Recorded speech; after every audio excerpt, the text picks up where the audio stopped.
TDP అధినేత చంద్రబాబుపై Proddatur MLA Sivaprasad Reddy విమర్శనాస్త్రాలు గుప్పించారు. గతంలో ఆంధ్రప్రదేశ్ను బీజేపీ నాశనం చేసిందంటూ మోడీపై, అమిత్ షాపై చంద్రబాబు తీవ్ర విమర్శలు చేశారని, ఇప్పుడు బీజేపీతో ఎందుకు పొత్తులు పెట్టుకున్నారో ప్రజలకు తెలియజేయాలని డిమాండ్ చేశారు. ఈ రాష్ట్రం రెండు ముక్కలు కావడానికి బీజేపీ, కాంగ్రెస్ కారణమని ఎమ్మెల్యే విమర్శించారు.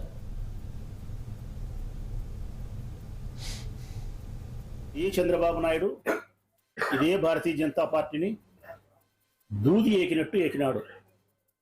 ఈ రాష్ట్రాన్ని సర్వనాశనం చేసిందన్నాడు. ఈ రాష్ట్రానికి ప్యాకేజ్ ఇవ్వకుండా చేసిందని చెప్పినాడు. ప్రత్యేక హోదా ఇవ్వకుండా చేసిందని చెప్పినాడు. ప్రత్యేక హోదా ఇయ్యని బీజేపీతో జగన్మోహన్ రెడ్డి గారికి స్నేహం ఏంది అన్నాడు. మెడలు వంచుతా 25 ఎంపీలు వస్తేనే చెప్పినటువంటి జగన్మోహన్ రెడ్డి అక్కడి పోయి మెడలు వంచినాడు అని విమర్శించినావే. మరి ఈరోజు ఏ లాభాన్ని ఈ రాష్ట్రానికి ఆశించి నువ్వు పొత్తు పెట్టుకున్నావు? వారు నీకేం హామీ ఇచ్చినారు? నువ్వు ప్రెస్ ముందుకు వచ్చి ఇదిగో నాకు ఈ హామీ ఇచ్చినారని చెప్పగలుగుతావా? ఆ హామీలను అమలు చేయగలుగుతావా? గతంలో విమర్శించిన దానికి సమాధానం చెప్పగలుగుతావా? ఈ రాష్ట్రాన్ని 2 భాగాలు చేసిన వాళ్ళు